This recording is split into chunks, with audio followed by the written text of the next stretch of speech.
Cinquième enseignement. Chers amis, bonjour.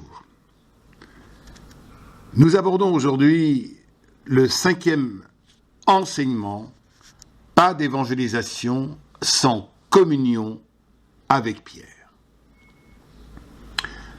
Je commence par citer la lettre aux Galates au chapitre 2, verset 2.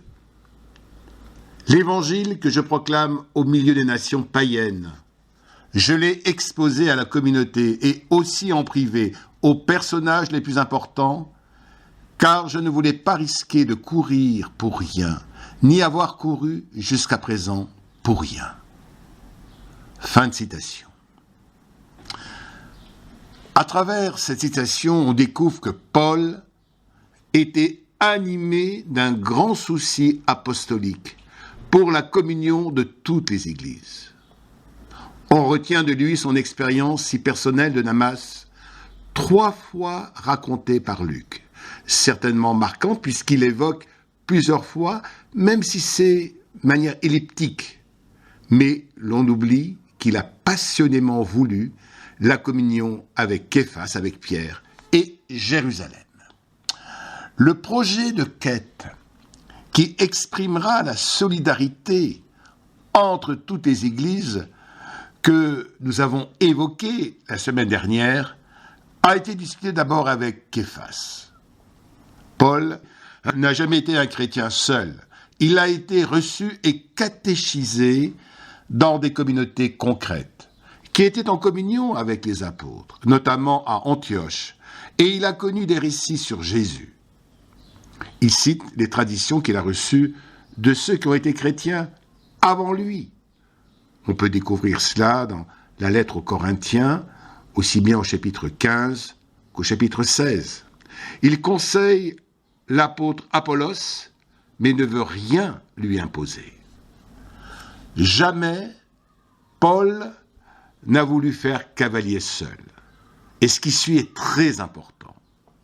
Être un missionnaire à la tête de sa petite entreprise, c'est une catastrophe.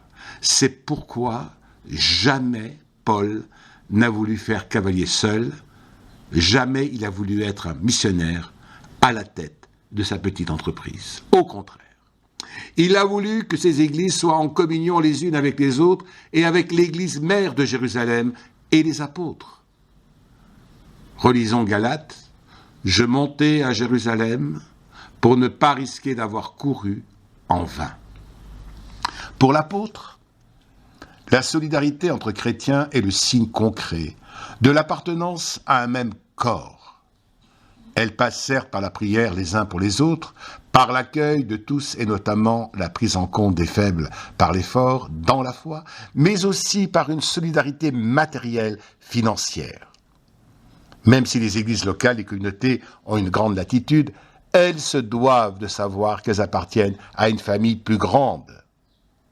Pierre joue un rôle fondamental dans cette solidarité inter-ecclésiale. Pour le dire autrement, l'apôtre Paul a été l'homme de la communion. Communion entre les églises, communion entre les personnes, communion entre les pagano-chrétiens et les judéo-chrétiens. Lui qui avait eu une révélation unique et directe du Christ a voulu ne jamais rompre la communion avec Képhas, avec Pierre.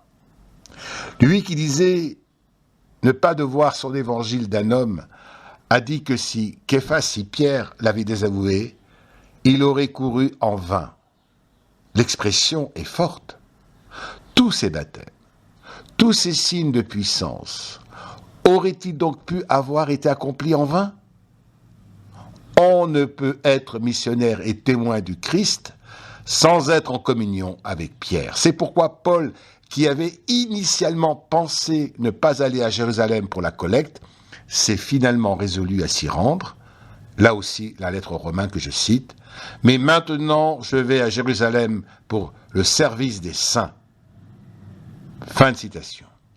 La communion avec Pierre avait pour l'apôtre une importance extrême. Et il nous rappelle aussi l'attitude d'un saint, celui de saint Ignace, qui lui aussi avait eu des visions mystiques extraordinaires au Cardonner en Espagne, au point qu'il a souvent pensé en lui-même « S'il n'y avait pas les Écritures qui nous enseignent ces choses de la foi, il serait décidé à mourir pour elles seulement en raison de ce qu'il a vu. » Pourtant Ignace est allé à Rome et ne voulait pas courir en vain sans l'accord de Pierre. Oui, mes amis, Paul nous enseigne l'immense liberté de l'apôtre uni au Christ qui refuse jusqu'au bout d'être séparé de Pierre. Eh bien, ce qui est vrai pour Pierre est vrai pour nous dans les diocèses. Il n'y a pas d'église locale sans la communion à l'évêque. C'est important de bien l'entendre pour éviter de faire des chapelles. Nous sommes un seul corps, nous sommes localement unis à notre évêque et sur le plan de l'Église universelle, nous sommes en communion avec Pierre. Oui, il n'y a pas d'évangélisation, sans communion avec Pierre, avec le Saint-Père qui est à Rome. Bon partage et à bientôt.